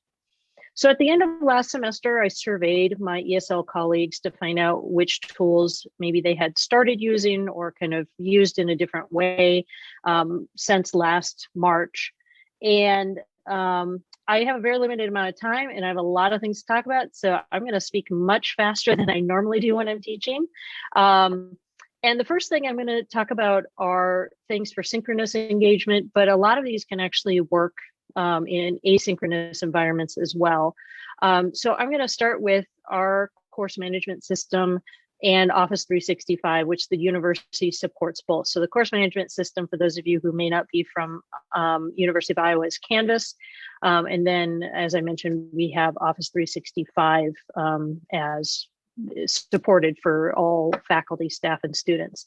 And the thing that I learned from my survey was that these two technologies, I mean, we've been using them for years and years, but are able to be actually manipulated in different ways. So for example, something that a lot of people might not know about is that Canvas has a tool called collaborations. And within that, you can set up real-time documents for students to collaborate on. And for us, it's Office 365, but if your school has Google, you can do Google Docs or Sheets or whatever, part of the Google suite. And so that's something that one of my colleagues has done is set up a collaboration, document to work on essay material. Giving feedback or generating ideas, even brainstorming. Another thing you can do with just Office 365 is use OneNote, and you can set up a class notebook. So students can either have their own private space. I mean, it's possible that every student has their own private space, but you can also have a collaboration space where they can work together as well. And I'm actually using the class notebook in Icon, it's called OneNote, but in Canvas, they call it Class Notebook.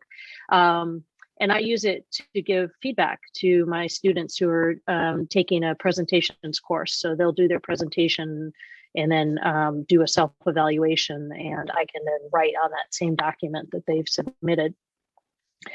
And then the second thing we have is the polling tools. So there are lots of polling tools that are out there, and people have their preferences for sure. Top Hat is the one that's supported by the University of Iowa. The only downside to that is really there's a fee involved. The students have to pay a fee, but it's pretty robust software. And then Mentimeter and Poll Everywhere are two basically websites that you can use, and they have plugins that go with PowerPoint. I'm not sure about Google Slides, but you can put them into a PowerPoint and then poll right from the PowerPoint, and the students can just use their phones to connect with that. And there's no fee involved, although they have a limit on either the number of people that you can have polling simultaneously or the types of questions that you can ask if you're doing the free service. And Zoom, I should actually say before I go to the next section, but Zoom has its polling as well. You can set up polls ahead of time, or you can do polling on the fly. Zoom, of course, obviously we know Zoom, everybody's using Zoom. I'm using Zoom right now.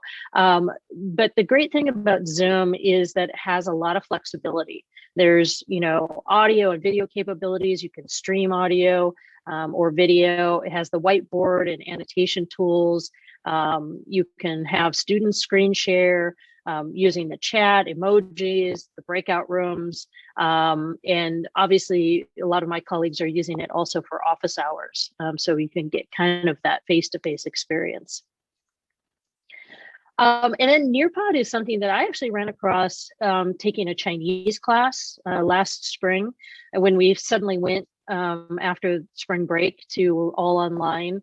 And it was amazing. I was just so glad I was actually in that class at that time, because Nearpod can pretty much do almost anything. It's got so much flexibility. And if there's one piece of software that you might want to try out to use in a class, or it can be used synchronously or asynchronously, Nearpod is the one. They have just lots of content that's pre-made, mostly K through 12. So for me, it doesn't work that well. Although sometimes if I want to do a listening activity, I can find a video or something that somebody's already done. But you can input questions. There's built-in activities and different types. They have completion games. You can upload video and audio and PDFs and slides. You can add questions to videos to check for understanding. They've just now added 3D, VR, different kinds of simulations. You can input Flipgrid, put a Flipgrid assignment in there. It's just really, really flexible. And I recommend checking that one out. So asynchronous, there's a lot of overlap, of course, with these things, like I mentioned. But the two things that a lot of my colleagues have used for visualization, so sometimes, especially with lower level language learners, you want them to maybe do something with vocabulary or to do a collaborative thing, but you want to lower the stakes, not make it so high stakes, and maybe do something visual. So Buncee and Padlet are two ways that you can do that. It's kind of like having a tablet and having students, just put things in the tablet. You can do text and you can link to videos. You can obviously put pictures in there. You can jazz them up. Some of the, I think Buncee has like 6,000 stickers or something that you can add to them, but it's just kind of fun and a nice sort of way to get students to be engaged and thinking in a visual way. You can also limit, who has access to it. So it could be open to the world, or it could be, you can create a class with just your students, or it could just be you and the student who can see it, so that no one else can see it. Padlet is very similar, except Padlet now you have to pay for. That's the downside to it. Icon or Canvas is, of course, the workhorse. A lot of people, of course, have already used assignments, quizzes, surveys, discussions for a long time. But more people are turning to using the media. So we have Kaltura, it's called the Media Gallery for us, and UI Capture, which are two ways that you can show videos in class or have students, do interactive activities. Kaltura can actually do similar to what I was mentioning with Nearpod, where you upload a video and then quiz on the video, like stop the video at a certain place and then ask a question, and the student has to answer it before they go on. And then there's another thing that a lot of people probably don't know about. It's called Piazza. It's an external plugin to Icon, but Piazza is like a question answer forum. So if you are working with a larger number of students, you can kind of harness the student body to maybe answer or attempt to answer questions for other students. And of course, as a teacher, you can answer them yourself as well. Youglish is another thing that I was unaware of until the pandemic, but it's harnessing YouTube's captions to allow people to find specific words or phrases. And it has a great, I use it for listening classes. So I have my students listen for vocabulary words, and then they take those vocabulary words, go to Youglish, type in, whatever the word or phrase is, and then listen to, it could be hundreds of videos. I don't make them listen to hundreds, but it could be. And they can just hear how those phrases are used and maybe compare. Sometimes I say, try to find where someone's using this in a different meaning, with a different meaning. And Youglish has up to 17 different languages in it right now. So you can use it not just in English, but in other languages as well.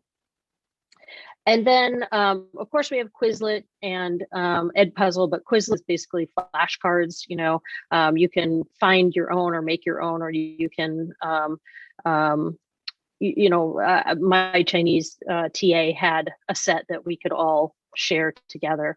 Edpuzzle is similar to what I was just talking about with Kaltura, where you put in a video, you mark it for certain places where you want the student to have to think about something. Maybe they have to preview what the next section of the video is and think about, okay, what do I think it's going to be based on what I just heard? And then they can go on and watch that section. So there's lots of different ways to do that with Kaltura or Edpuzzle, and actually Nearpod can do the same thing as well.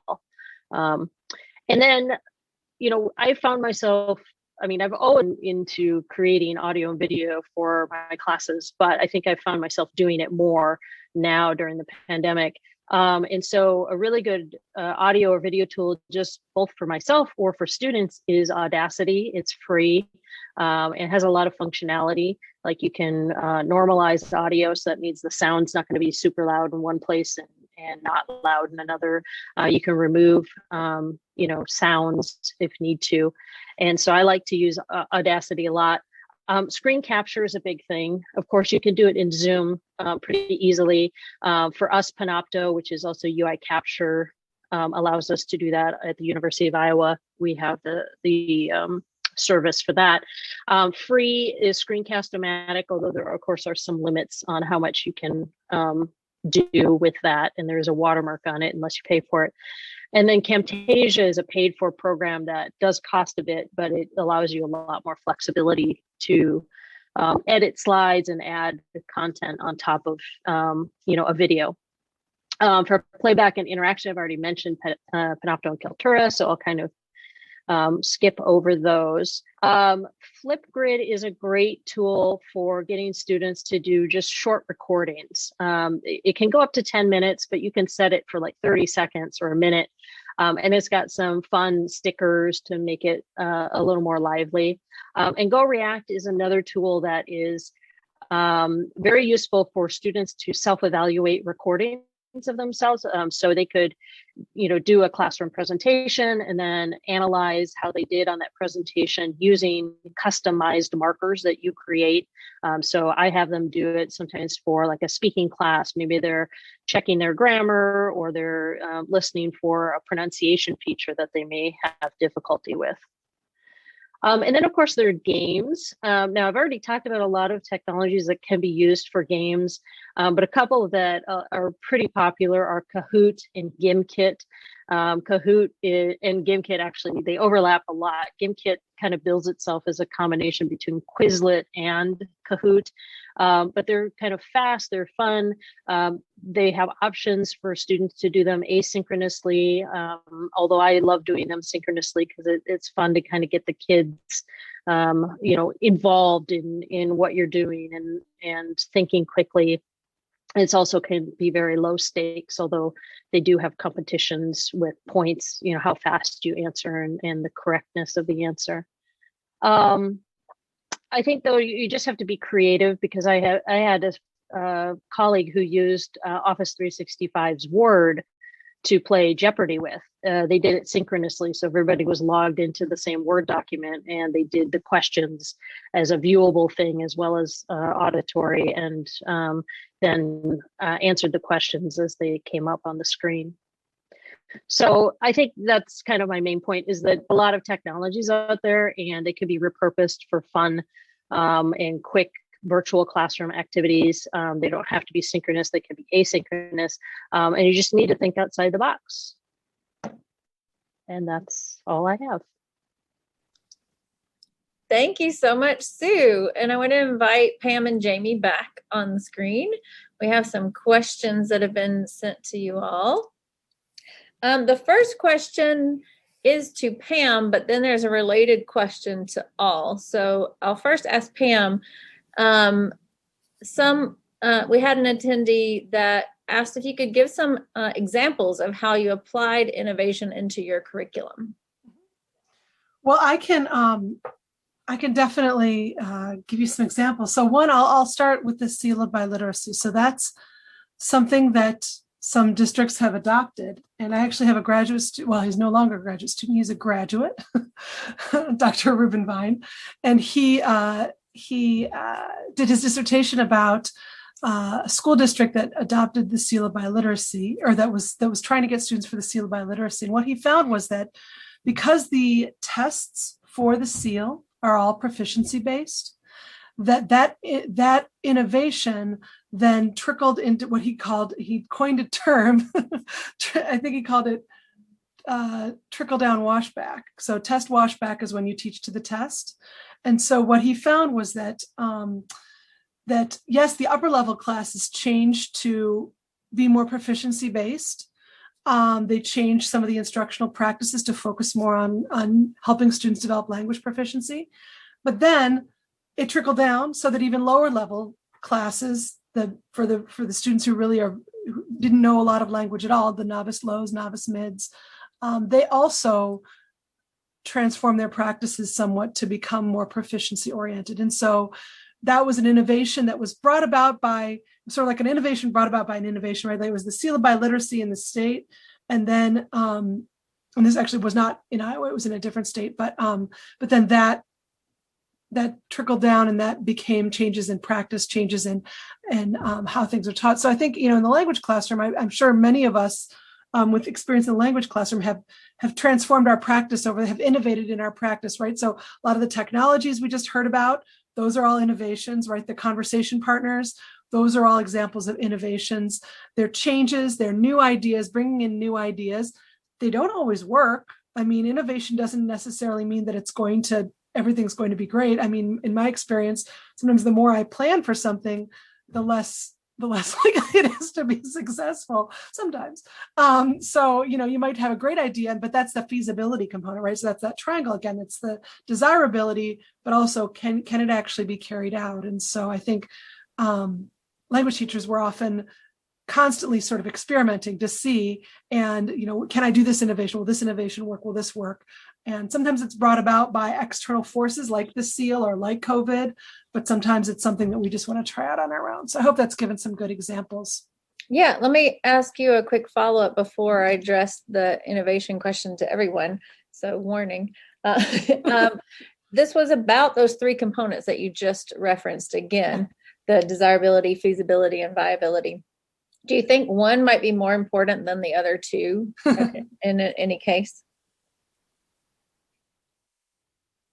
I mean, I think for initial, it has to be feasible. If you don't have the stuff, if you don't have the time or the people or the materials, it has to be feasible. So if that stuff is not there, there's no way to do it. I think desirability, like I mentioned when I spoke, you can sometimes you can create desirability through communication with the community, or through citing, positive outcomes that have been, that has brought about in other contexts. So I think desirability is a little bit more moldable. I think feasibility, you can't really mess around with it a lot. I think viability is important, but I think a lot of people actually ignore that because they just want to do something cool and they don't think about long-term plans. And so I do think a lot of innovations are implemented without considering viability. And that's often when you have that annoying person in the meeting who's like, is this sustainable? Like, that's actually a really important question, right? Because if you do something really interesting, but it gets abandoned when someone retires or someone leaves the position, or just, things shake down a different way, then that's problematic. So for everyone, is there any innovation or lesson learned that you're looking forward to continuing once face-to-face classes resume? Who wants to take that? Well, some of the technology, again, like that Sue talked about, and some of the other things that I've used in my classroom, I think can be continued into the future for outside of the classroom, independent practice type stuff. So one that Amy had introduced to me was using the dictation function on Microsoft Word to get immediate feedback about what it thinks you are saying in pronunciation, for example. So I think that that can continue to be used in the future. It's accessible. You can use it on Word Online or the desktop app. So I think that that's something that's accessible to anybody who has Microsoft Office, clicking the dictation function, saying, some sentences or paragraphs that I've given them, I had them compare then what was written on the dictated document to what was in the exercise I had them do, highlight the differences, and then kind of do an analysis of what was different, what they highlighted versus what was then on the original. So I think things like that we can continue to implement outside of, internet-based classes into the future for independent practice, for example. Sue or Pam? I would just second that. I mean, I think, as language teachers, we're always innovating, kind of like Pam said, like we're always coming up with new stuff, and it doesn't always work. But for me, it's more about keeping those in my toolbox so that when I come across an issue or a student problem or, a different situation, or, suddenly we come back to another pandemic, heaven forbid, but, that you have these this toolkit, this thing you can fall back upon and use. And so when I'm face to face, I might not use some of those things quite so much, but it might be something I can think about, like, well, like Jamie was just saying, maybe they need to practice outside of class more. I remember that I did this thing, and I'm going to have them use that. So I can't speak to any one single thing. It's more about just kind of gathering the knowledge and then applying it when needed. Anything you want to add, Pam? Well, I think it would be really interesting to look at some of the technologies that I've been using. Now, I work in teacher education right now. I'm not actually teaching language, but I'm still teaching. But like I've used Jamboard, and I've used, some of these technologies that I would never have explored otherwise. And I really like them. And so trying to think about other ways, perhaps not even in class, but when I do, workshops or something like that, where I'm able to bring in those technologies, it's sort of been nice to be able to sort of have a captive audience to have to use some of these technologies, because sometimes it's hard to convince students to use them during class. Or that I can't assume they're all going to have a laptop or something like. So this has really been a great sort of test case for that. And I'll probably use Google Docs and use collaborative writing more, because I've done a lot of collaborative writing, and I think that that's something that I don't usually do that much, but I think that's something I might do more. All right, so we have another question for you, Pam. When we think about innovation as newness to the implementer, does that work with thinking about networking and new relationships? Like if I have an old tool but meet someone new, can that reinvigorate it to myself? Is that an argument for conferences and professional development as a facilitator for innovation? I had to pull my notes out of the recycling because I thought I was done with my notes, but I have them here because when I was listening to the other people talk, there were just notes I was jotting down. It wasn't like all of my notes, but I said innovation happens when cultures and systems of knowledge connect. And I think that's true. I think that I think I wrote that down when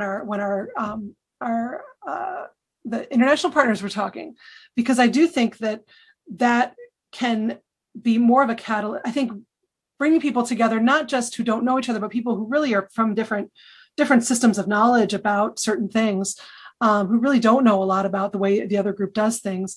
I think that's a really great way to bring about innovation and to really, I wonder how much of that is also going on with the conversation partners, to go back to that talk, how much of that is students thinking, oh, this is a new way I can be in the world. I think, I'm not sure if I'm answering the question, but I think I'm addressing the general idea. But I do think that bringing people together from different backgrounds, from different areas, can be a real catalyst for innovation. Absolutely. Yeah, and I think that we see that today in what people are bringing, and presenting to this group and the attenders of the symposium, and because there are certainly things that I hadn't heard before, like, for example, that Sue presented today. And, several I've tried, but several I'm like, oh, what is that? And I'm writing it down and saying, I'm going to check that out. And for me, it will be an innovation in my own class and with my own students, right? Even if it's not for someone else. And one thing I'm hoping that will continue too, that I was reminded of in Jamie's presentation at the end when she said, what do we need to keep doing? And talking about the follow-up on students and how they're coping and how they're managing. I think we've seen an increased focus of that during, these last several months. And I do hope that's something that we'll continue to think more carefully about as we go forward and return to face-to-face. And it's not just, oh, we're back to normal, so we don't have to worry about them anymore, So I do think that will be something that will continue. Jamie, did you want to speak to that anymore as something going forward for your project? Well, yeah, we'll probably send out the survey again at some point this semester just to kind of check in with the students. But I know myself and my colleagues are constantly checking in, whether it's weekly, bi-weekly, just asking casually at the beginning of class, checking in with students, making sure, again, that they feel that they're keeping up with the course load and things like that. I think that we're already doing a lot of those things in the classroom, but it's nice also to get kind of an anonymous feedback from the students as well. And I think this could be addressed by anyone. We'll take this one final question and then I'll ask Russ if he'd like to say some closing remarks before we call it a night. So the question is, do you think this pandemic will create more of a demand for digital learning opportunities, or will learners be looking forward to coming back to brick and mortar classes? So that was one of the questions I kind of left off at the end of my presentation, was whether students, they seem to be happy not having to commute, not having to go further than their bedroom to get to class or wake up 5 minutes before class. So yeah, it's something that we can look into. Sue, I was going to say, I think we're going to see more of a hybrid type. People are going to want to have some of that mix of face-to-face, but also some of that ease of commuting, telecommuting, maybe rather than physical commuting. And I think one of the challenges, especially for ESL, is how can we do that and still get people to come to the country, right? If we just offer online courses, they could just stay in their own country. I think the hybrid model would be a way to do that. And I think we have to sort of innovate. We can't just say we're only going to do, distance, or we're only going to do face-to-face. We need to get people, acclimated and the technology. The kids, I call them kids because I'm so old, but the technology, yeah, they're, even though we sometimes before this pandemic we're like, oh, the students, they don't all know how to use technology, but they kind of do. Maybe they don't know how to type in English or even in their own language, but they certainly know how to use video and cell phones and those kinds of things. And so I think we should leverage that as moving forward. All right. Well, thank you to all the panelists from our symposium tonight. Thank you, attendees. Without you, this wouldn't be possible. Thank you to behind the scenes to Amy and Sarolta. And I'll turn it over to Russ for a few parting words. And again, just thank you for being a part of this, and thank you for what you brought with your presence, with your questions, with your presentations. We appreciate you. Very good. No, thank you, Amy, and thank you, everyone. Before I start with my closing remarks, I'm just wondering, Jamie, if you could send me the survey results, it would be much appreciated. We often like to collect data on our international students' perceptions of how they're functioning, especially in the classroom during the pandemic. In fact, just yesterday, I had an interview with a student in the School of Journalism and Mass Communications about these issues. And so the information that you have, if you don't mind sharing it, I think would be very useful to us. but more importantly, I just wanted to express my gratitude to everyone, the UI faculty, our colleagues from Uruguay, our staff, Amy and Seralta in IP, for putting together this marvelous symposium. What struck me the most is just this balance or this equilibrium between creativity and persistence. The word innovation kept coming up again and again, and we see this on a technological level, on a pedagogical level. And it's a situation where both the students and the faculty, I think, have become very creative in adapting to these new circumstances. And creativity and persistence go hand in hand. What I think I'm most proud of, at least in our profession, is the way we adapted so quickly to the pandemic. And of course, adaptation is one thing, but keeping at it, maintaining our commitment to excellence, maintaining our commitment to the students, and especially to student success, is a story that I think we need to keep telling, because we could have become dispirited quite quickly. We know that even in the midst of all of this creativity and persistence, there were all sorts of obstacles, either on a technological level, or on a methodological level, or even on a psychological level, that each of us had to overcome. And so what I heard today was many stories of overcoming these difficulties. And I think that we all need to feel proud of what we've accomplished, and especially what you have accomplished over these last 13 months. Please know that IP wants to continue to support your work. Part of what we do in international programs is to convene faculty from different disciplines so that they can get to know each other and work together. One of the things that Pam underscored in her remarks just now was all of the new collaborations that have become sort of a side benefit to what we've experienced the last 13 months. I don't want to say that COVID has silver linings, because we've all experienced or been near to experiencing tragedy in many different ways. Nonetheless, the learning experience that is COVID, I think, will allow us to derive some benefit moving forward. So with that, let me close this symposium and expressing my appreciation to everyone. My hope is that we can do a follow-up symposium at some point in the not too distant future, sort of COVID and then post-COVID, to see how we have all sort of adapted to the post-COVID era.